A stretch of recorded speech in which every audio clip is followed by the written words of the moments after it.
Well, I hope you're having a good time. I'm definitely having a good time here. And I'm here today to share with you 3 tips for interacting with people who are learning English.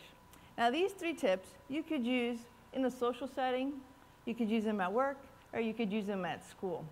Now, tips are, as you can see here, the tips of the iceberg, because there's just so much that you could possibly do to improve your interactions with people who are learning English. But these tips I thought were easy enough that you could definitely do them and would make a world of a difference if you did them for an English learner.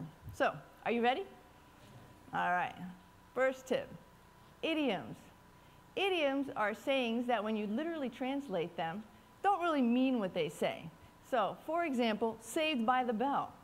If you tell somebody who's learning English, oh, I was saved by the bell, they'll look at you like, what? What are you talking about? Yes, because, you know, if you literally translate it, that's not what we mean. They'll think, how did the bell save your life? Well, interestingly, the story behind how that saying came to be actually did mean that. So let me just tell you that story. Years ago, in England, they were thinking that they were running out of space for graves. So they thought, okay, well, let's just dig up the coffins, and we'll take the bones out, and we will put the bones in a bone house, and then now we have space for new graves. Well, when they dug out the coffins and opened them up, they realized that some of the coffins had claw marks on the inside because people were being buried alive. So they had a solution for this. They said, okay, well, we will tie a string around the people's wrist when they die, and then that way when we bury them, there'll be a string that goes all the way up above the ground, and we'll tie it to a bell. And then, if they wake up when they're buried alive, they'll move around, and they'll be saved by the bell. And that's how that saying came about. Isn't that interesting? Well, that kind of leads to the next idiom, which is the graveyard shift. Because somebody had to sit around at night and listen for the bell to save their life. So that's the graveyard shift. So the thing about it is, when you're talking to somebody who you know is learning English, just keep that in mind, you know? If you use an idiom, explain it, or just try to avoid using idioms. Here's the next tip. A buddy. Be a buddy or provide a buddy if you can. This is my running buddy, who is my daughter, Sophie, who is looking at, she didn't know the picture was in there. She's just like, oh my gosh, Mom. But, so yes, this is my running buddy. Providing a buddy or being a buddy can be a lot of fun. This is us at the Holy Run here recently, where they throw a powdered color at you. It's a festival of colors in India. But anyways, we had a lot of fun, but the buddy goes far beyond having fun when you're working with somebody or you know, interacting with somebody who's learning English. So I have here what I call my Flan Story. Now, the Flan Story, if I had had a buddy in this particular event, it would have made such a big difference. But let me tell you the story. So my neighbor invites me over for her birthday. I didn't really know her too well. I had only been there a few times. But I did know that she liked my flan. Flan is caramel custard, looks just like that. And so I said to her, oh, do you want me to bring you a flan? And she said, oh, that would be great. So then I'm thinking, okay, well, what am I going to get her for her birthday? Because I don't know her that well. Well, I know she likes flan, and I know she likes to cook. So it just so happened that I had recently been to Miami. And in Miami, I had purchased 2 flan tins, which are the tins for making flan. They're very special because they don't sell those here in Maryland. So I thought, okay, I'll give her one of those flan tins, and then I'm going to buy her a pretty plate so she can flip her flan onto, and I'm going to put in all the ingredients, and I'm going to write down the recipe and how to do it. And boy, wasn't that a great Martha Stewart type gift, right? So the day comes of the party, and I go over there with my flan, and you know, my flan gift and all that, and I'm so excited because I think she's really going to like it.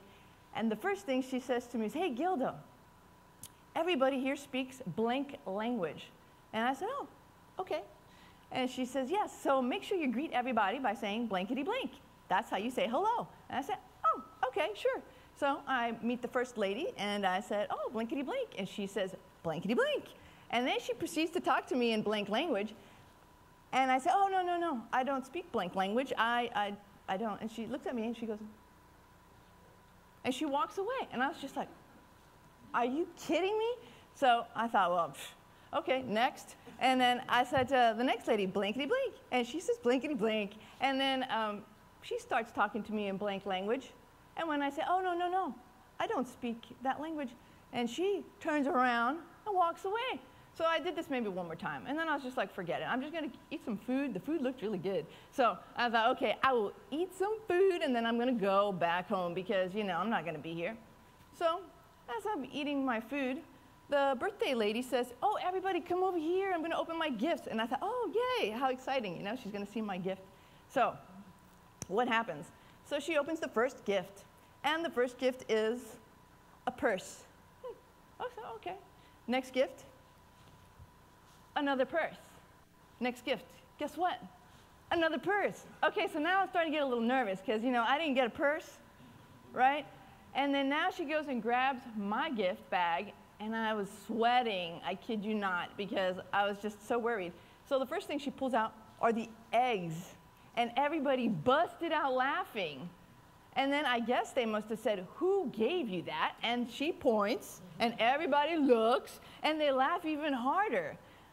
Well, let me tell you, the tears were welling up in my eyes, you know. And fortunately, her daughter, who's about 20, comes over to me and says, I like your gift.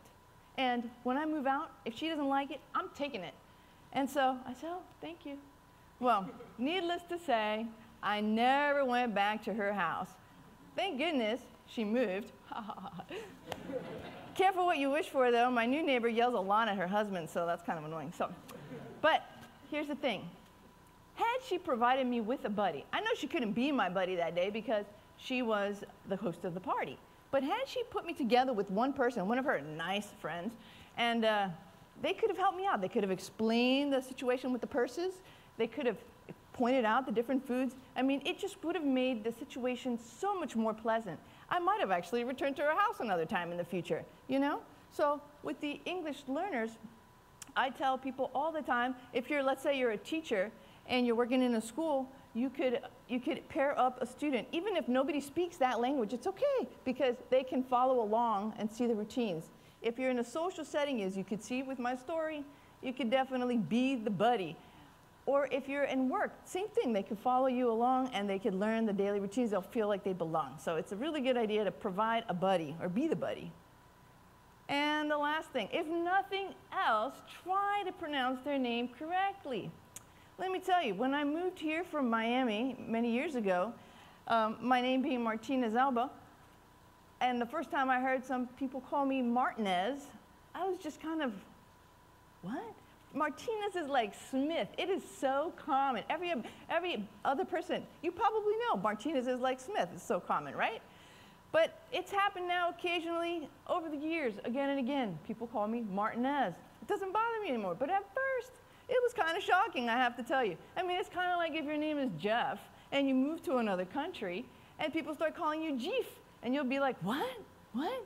You know, it's no wonder that when people come here from another country and they have a name that's hard to pronounce, they change it and they make it something simple to pronounce like Sophie. So, to put my tips together in a bin, it's the buddy, be a buddy or provide a buddy. The idioms, if you use them, explain them or don't use them. And last but not least, if nothing else, try to get their name right. So, I guess it's time for me to tap on out of here.